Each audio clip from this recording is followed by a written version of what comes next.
guys. Welcome back to another episode of the Web3 Quick Bite podcast, the show where we jump to the latest beats in a decentralized world and chat with some of the brilliant minds in the Web3 industry.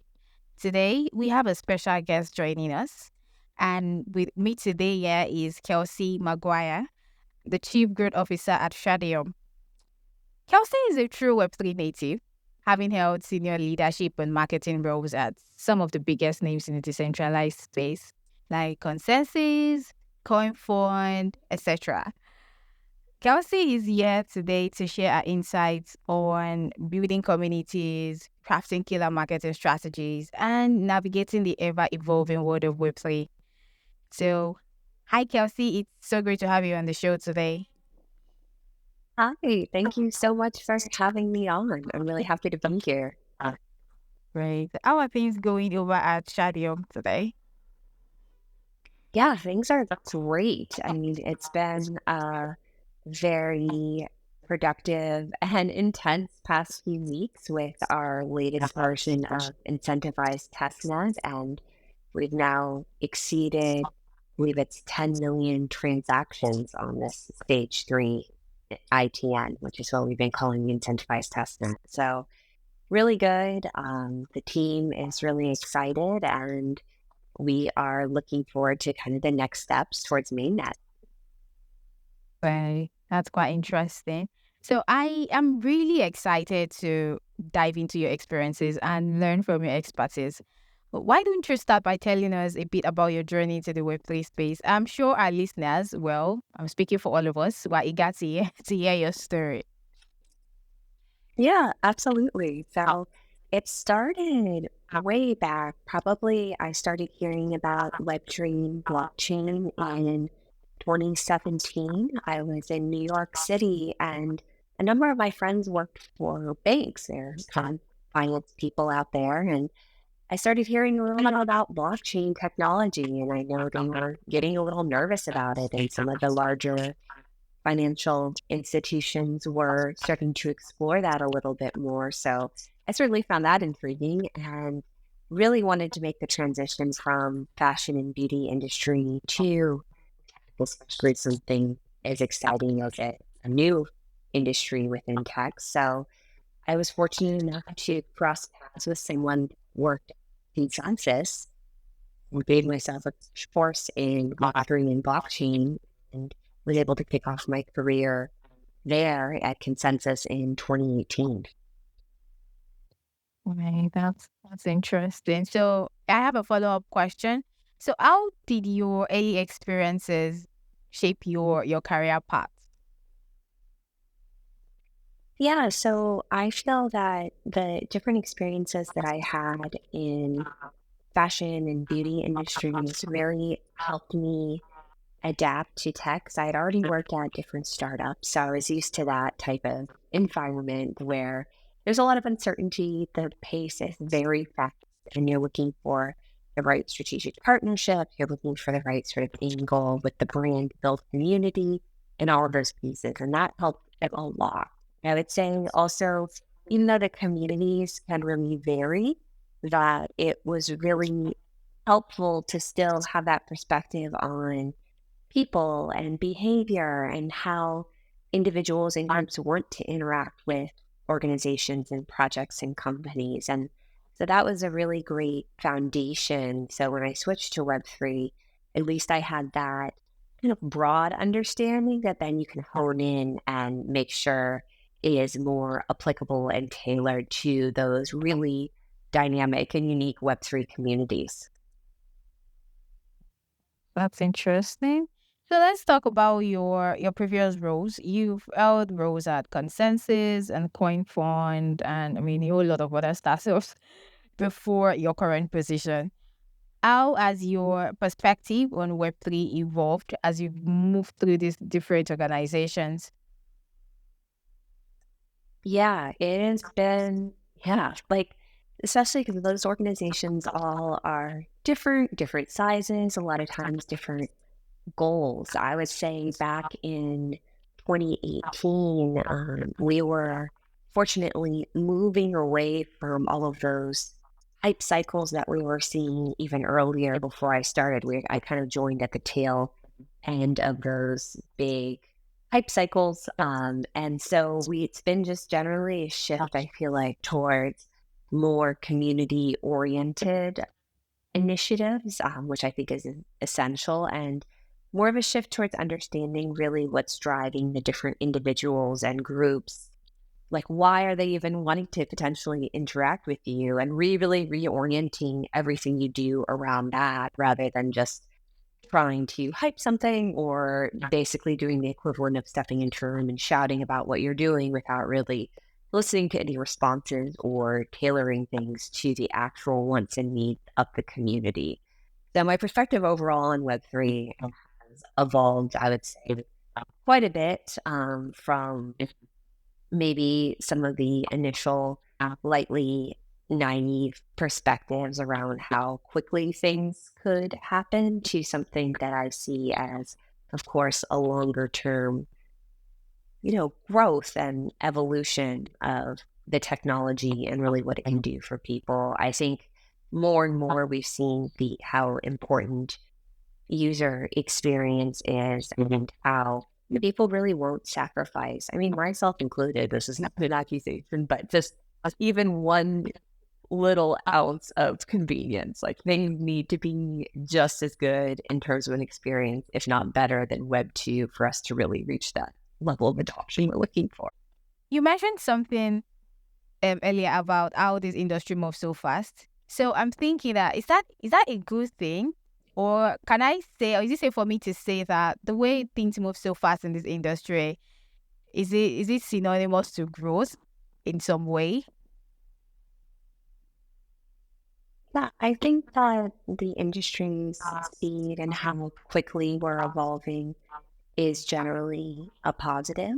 I do think that sometimes it's easy for us to get wrapped up in let's move as quickly as possible, and we lose a little sight of the intention and potentially the function of what we're building. So I do think that let's keep going quickly, but let's try to make sure that we are still taking a thoughtful approach to what is being built. And I do think that the communities out there respond better to that. It's easier to build trust with larger kind of institutional partners as well when we take a efficient, quick, but measured at times approach to evolving the industry.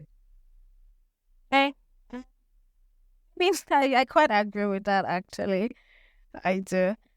In your experience, how has marketing in Web3 changed since you first entered the space? What strategies that worked in the early days are still effective, and what new approaches have emerged?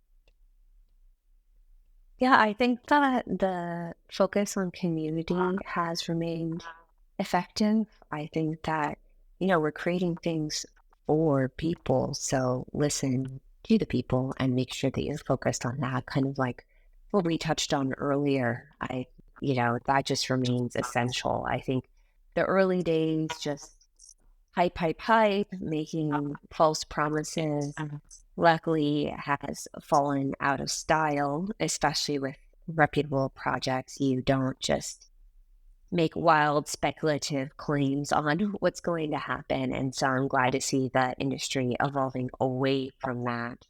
And I would say that, there's even more of a focus on video that I've seen and the evolving use of clips across, Twitter and other social channels as a way to educate, as well as the next kind of iteration of how we give information and share information with the community through whether it's different types of AMA formats or anything, on YouTube has been really helpful. A surprising one that's continued to be impactful throughout the years has also been newsletters. I think it's surprising to some folks too, because we all get so many newsletters and a lot of them end up deleted. But I would say if you tailor the content and your audience appropriately, you can get very solid open rate. And it's a great way to sort of augment the information and education you're providing through your other channels. So I have a follow-up question. Community building seems to be a crucial aspect of Web3 projects. Anyone in Web3 knows that, because without your community, your project is dead on arrival. You need community, especially a strong one. Based on your experience, what are the key elements of building and nurturing a strong, engaged community in a decentralized environment? Yeah, so I would say regular updates are key. Ideally, you're identifying folks who are almost ambassadors or evangelists and making sure that they're understood and are feeling special and empowered to really lead sort of their subsections of the community. I think trying to set a culture that's welcoming and encourage participation and feedback is extremely important, as well as providing educational resources that are actually helpful, along with, both online but in real life gatherings and events. At Shardian, we have a proof of community series that's taken place around the world, including ran a few in New York, where you can actually come together in person. And I do think that that is a kind of the cherry on top of a community building strategy, because of course a lot of it is on Discord and your other channels, but being able to get together in person is really important as well. And saying that everyone, all the projects, and folks have made mistakes, like we seek to be, everyone wants to be transparent and sharing updates and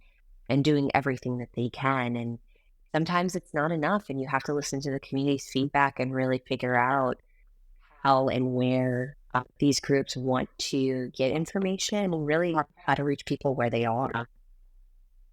That's actually important. How to reach people where they are. Nice. We need to write that down. Yeah, that's an important one. So, we have newcomers coming into the space, and most of them are coming into the space. Okay, what exactly is happening in Web3? I've heard about this, probably heard about it from a friend or from family.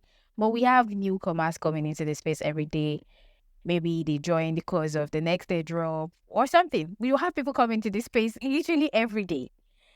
How do you approach the challenge of educating newcomers about Web3 while also catering to a more tech-savvy audience? So can you share an example of a campaign that successfully bridged this gap? It could be a campaign you launched or anyone that you're aware of. yeah, an initiative we're working on right now that's seeking to do just that. Really reorganizing a lot of our blog library, because you can have all the information out there for beginners and all the information you possibly can out there for more advanced audiences. But if it's not organized correctly and updated regularly, it becomes way, way less useful.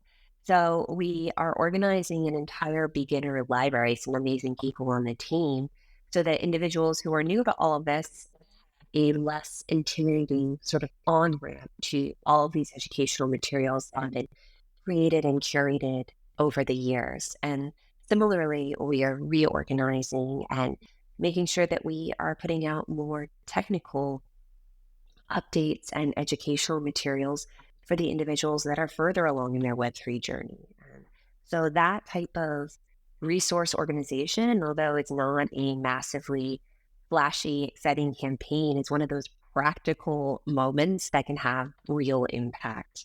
I think pairing that with a fun and approachable brand that the community had the opportunity to weigh in on, along with those opportunities to meet in person, has been sort of like a great combination of elements that has helped bridge that gap and hopefully welcome new people into the community, sometimes on an individual basis, while maintaining that amazing kind of technical core audience that we have right now.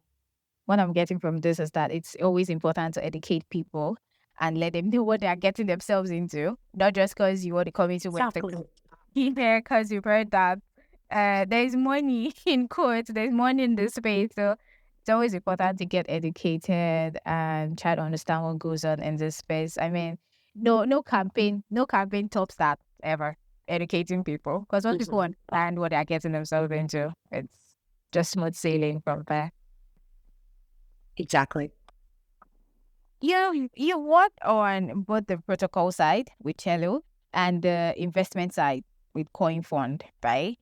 How do marketing strategies differ when you're promoting a specific blockchain versus a portfolio of Web3 projects? Yeah, it's such a different approach in that, if you're working with an L1, like Shardium, or when I was working with Celo, that was also an L1. I believe it's an L2 now. It's really figuring out how to bring the developers in, how to partner with the correct enterprises or institutional partners, coming up with those unique use cases, building out that specific community, and a lot of the different strategies and pieces we've discussed so far. I would say, working on the investing side, serving a somewhat different audience in that you're looking at investors into your fund and you're looking at founders, both of projects you would like to invest in and projects you've already invested in. So when it comes to working with the founders of projects you've already invested in, it's really kind of on an individualized basis and figuring out, hey, what does this specific project need? How can we allocate resources to them and how can we get them started quickly? Because when I was working there, it was, you know, me partnering with some of these different founders and helping them figure out their voice, their marketing strategy, go to market, who they should work with, evaluating potential resources and all of that good stuff. So it feels very different, but you can apply similar strategies on the individualized project basis. But when you're looking at marketing the overall investment firm, there's a lot of different additional restrictions when it comes to being a RIA that you have to comply with and be, of course, very careful, like you always should be across the board. But there's another layer of approvals that you must always go through. So the conversations can sometimes feel slightly less dynamic just due to the time it takes to run through approvals. Definitely feels always much more fast paced and sort of unique in terms of how you're able to position projects on kind of the Web3 project side for me over sometimes the investment conversations. And so which brings me to my next question. Let's talk about your current role at Shadium. How does working on an EVM-based auto-scaling blockchain influence your approach to growth and marketing strategies? Yeah, so it's similar. I was working with the Ethereum community for a number of years with ConsenSys, and it really is figuring out how to build that rapport with developers and partnering closely with the internal DevRel team to make sure that you are creating that technical content and amplifying that as well, which is something that we are working more on and are really kind of focused overall on tapping into and collaborating with the existing Ethereum community. I mean, I think that we're still pretty early overall as an industry. There's room for a lot of different types of projects that are specifically kind of focused on different aspects like Shardium with scalability. And I think that there's going to be a lot of overlap in the communities. And in my mind, is a good thing. It's going to foster more innovation, better collaborations and partnerships, and hopefully push us all to improve the user experience on the consumer side as well. Cool. From a marketing perspective, how do you approach explaining complex technical concepts like blockchain scalability to a broader audience? Yeah, I think analogies can be helpful here. And I think also trying to remember that these broader audiences don't necessarily want to know every single detail, even if you're really excited about those details. You can save the really minute details for that more technical audience and really understand and share information and tailor it based on what is interesting to that broader audience. Like, what problem is it solving? If you're trying to talk about sort of the transaction, scalability, all those pieces, kind of try to position it through the lens of here's how it makes it easier for you to say, send cross-border payments or remittances. And so it can really hit home in a much more kind of personal, real feeling way rather than just sticking with the abstract sounding concepts that are probably best for the more technical audience. So that way we can all get excited about that with them and just make sure you're tailoring your messages for the broader audience. Right. One thing I was come to realize is that storytelling works in Web 2, and I think it also works in Web 3 too, because if we're thinking of educating and trying to simplify things for them, I think at this stage we need as much storytelling as we can tell. So just like you said, if you're trying to explain cross-border transfer to people, you have to break it down in a way that they understand, and not just use all these complex words that's associated with Web3. So yeah, I think storytelling cuts across both Web 2 and Web 3. But in Web 3, I'll say we actually need a lot of it. We need storytelling a lot in this space. Exactly. I completely agree because honestly, like, I had a lot of issues and I feel like we've moved away from this as an industry of hearing people being like, oh yeah, we'll dumb down this concept. It's not dumbing it down. It's speaking basically the right language to reach the people who want to hear about it. You know, it's just like a different story. It's a different way of presenting it. It's a different language in a way, just so you can actually connect with the individuals, like we mentioned earlier, where they are. And that's not a bad thing. It's not because they're dumb or disinterested. It's just a different language and a way of presenting information. And if you're missing that or looking down on individuals who are not spending all their time in Web3, the industry is going to have a huge problem. So we got to keep moving away from that line of thinking. Yeah, I agree. As a woman in Web3, what changes have you observed in terms of female representation and participation over the years? Not enough. Like, I feel like we've been in the industry for a while, and I don't know. I think that there's been some progress, but I do think that, you know, people on the outside, women that I know and even know me and that I've connected with, friends outside of the Web3 industry, they're still outside looking in and seeing sometimes just a bunch of guys yelling at each other on Twitter, and that's not appealing. I think that that's an issue when it comes to bringing more women into the industry. But I do feel like now there is a level of understanding or even embarrassment when event organizers have all male panels and things like that. So I feel like we've made progress there, and there's a lot of good people in the industry, and it's just us making sure we're showcasing different individuals and making the industry look like the fun, exciting place it is, since the reputation is still problematic, I would say. Have you seen a lot of growth in this area? Well, not really. Not really. I know. So I only see few women, and even on my podcast, most of my guests are the other gender, are the male gender. So I don't usually have female. I don't get pitches for women to come on the podcast. I'm always super excited to talk to women who are doing amazing things in the space, who are building things, who hold key positions. Because I'm always asking myself, what is happening? Where are the women? Where are the ladies? What are you guys doing? The men are taking over. And just like I said, when you go on Twitter, you see the men shouting at themselves and arguing over things. And I just face palm and I exit that platform because it's just a lot for me to take it. And I also think representation also matters because if we have more women in this space, we are sending a message to younger girls that, okay, there's a space for you too. You can come in. It's not just for a particular gender. It's not just for the men. You can also do amazing things in this space. I also think why that is because Web3 is still in its early stages. And so it is why we have it, or what do you think? Because I'm trying to make an excuse for it that maybe that is why we have few women in the space.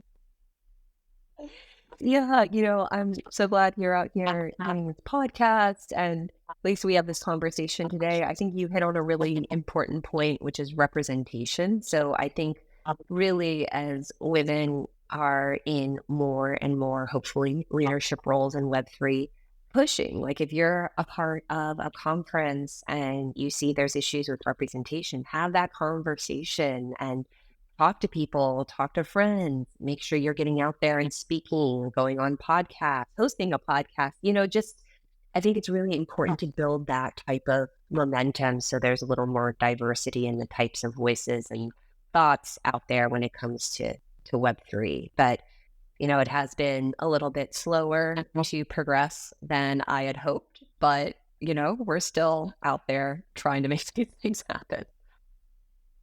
I mean, yeah, slow progress is better than no progress, so I think I'll take that. Exactly. So we'll take it for now. For now, yes, for now. So, Web3 is a global phenomenon, but adoption rates and regulations vary widely between regions. How do you adapt your marketing and community building strategies for different geographical markets? Yeah, I think the regulatory environment is going to continue to be, of course, a massive factor when it comes to region community building. And it's something that's really important to be cognizant of. And of course, I won't go into all of the details of the different regions and how we address that specifically, but I do think knowing how to tailor your messages in a way that's appropriate, I would say knowing that across the board, I think it's better to take a much more measured approach when it comes to messages and not making any claims or promises, because that's just, in my mind, the right thing to do, even outside of any sort of regulation around that. And I think it's also really important to explore ways to translate your educational material. Like we were talking about earlier, education is so key here.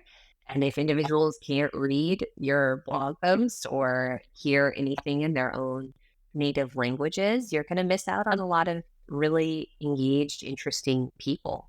So that's another really great factor. And, we've worked on different programs to work with individuals who can translate and get our materials and educational pieces out there a little bit more. But that's just such a key part that sometimes it's easy to forget when you're speaking with a bunch of people that also just speak English. Right. So that's quite a bit of a challenge, right? When you're communicating with people who don't even understand English. So do you get to translate it, or how do you get to communicate with them? Yeah, and so we have worked with some different programs that incentivize like community translation. So different community hubs will translate educational materials and blog posts, which has been fantastic. And that's something that we're building on this quarter as well. Wow. That's cool. Cool. As someone who has transitioned between various roles in Web3, what advice would you give to marketing professionals looking to enter this space? What skills or mindsets do you think are most valuable? Yeah, I think that it's really important to either understand how smaller sort of startups work, because some of the Web3 projects that I've worked with, even that have more individuals working there, still feel very much like a startup environment. And I think understanding that, hey, it can be fast paced, decisions will be made, sometimes those decisions will be reversed, and being really interested and okay with rolling with that, and also having a high degree of ownership and initiative. Like, are you ready to carve something out and understand how to assess what needs to be done and talk with your team, however it's structured, and go do it? Since we're remote, a lot of projects are extremely decentralized. That's important. I would say, look at some resources online, give yourself a crash course, and just go for it. I know it's easier said than done, but also going to local community events can be really helpful, even online ones, and inserting yourself into a community so that you can understand how that operates. All of those things can be really, really helpful. So we need more great marketers and brand people and comms folks in the space. There's room, and I do think that the Web3 overall has evolved to appreciate and understand the value of those roles more than when I first started. So it's an exciting time. Mhm. Those are helpful tips. So if you're a marketing professional and you're listening to this, you already know what to do. Immerse yourself in your local community, try to make friends. And the beautiful thing about Web3 is that people are always willing to share their knowledge with you. So don't hesitate to reach out to anyone that think will be of help to you. We're all still learning in this space. I don't think there's anyone that has 20 years of experience in Web3 yet. Exactly. So we're all still learning. So the knowledge that one has, they're always willing to share with you. So don't hold back. You are still early. Don't think about the fact that people are building things or people have made so much money in this space. We're still in the earliest of stages. If there's anyone like that, there's still opportunity for you, especially if you work in marketing and that's so. Thank you so much for sharing those helpful tips. I'm sure it will come in handy for someone who is listening to this. Looking ahead. Yeah, I'm sure it will be. Looking ahead, what excites you most about the future of Web3? Are there any particular developments or trends that you are keeping a close eye on? Yeah, I think overall, what's exciting to me is the ideas around improving the user experience, accessibility, improving the reputation overall of Web3, and really hoping and making an effort to bring some new faces, individuals, perspectives into the space, like we were talking about, bring more women into the space, bring a little more diversity here, is something I'm really hoping for, I guess tentatively optimistic about, excited about, I know it's not like a specific trend. I've been really interested in like Web3 gaming. So I think that that's going to be continue to be a great on-ramp and push to improve the overall Web3 user experience so that, using Web3, crypto, all of that good stuff will suddenly disappear into the background and you just have a fun experience. But for me, I think it's more on the human side, which is, building a more diverse global community. So we're working on it. I know we've talked about that in the last one, and we'll keep pushing for that as well. Well, fingers crossed. We can only wait and hope that things goes as predicted or even better. Exactly. And that wraps up today's episode of the Web3 Quick Buy podcast. We hope you enjoyed the discussion because I had so much fun and I wish the conversation could go on and on and on and on. And I'm sure that one of these, I had so much time and then I just looked at it. I'm like, ooh. I mean, time flies when you're having so much fun because I'm having so much fun on this podcast today. And I'm sure that next time we'll invite Kelsey to come again. Maybe when the Web3 marketing landscape has evolved, we'll have a lot to talk about then. We'll be talking about, oh yeah, remember when you came on the podcast and you predicted this, I said this. Now it's happening. So we'll have more. We'll have more interesting things to talk about. So if you enjoyed today's discussion and you have any feedback or questions, please reach out on social media or send an email to web3quickbite@gmail.com. And thank you again to our guest Kelsey for joining us. Thank you so much for coming on the show. And thank you, listeners, for tuning in. I'm sure anyone who's listening to this episode will learn so much from your experience and your journey in the space. We'll be back next week with more exciting content. So be sure to subscribe and tune in. Bye. Thank you. Bye.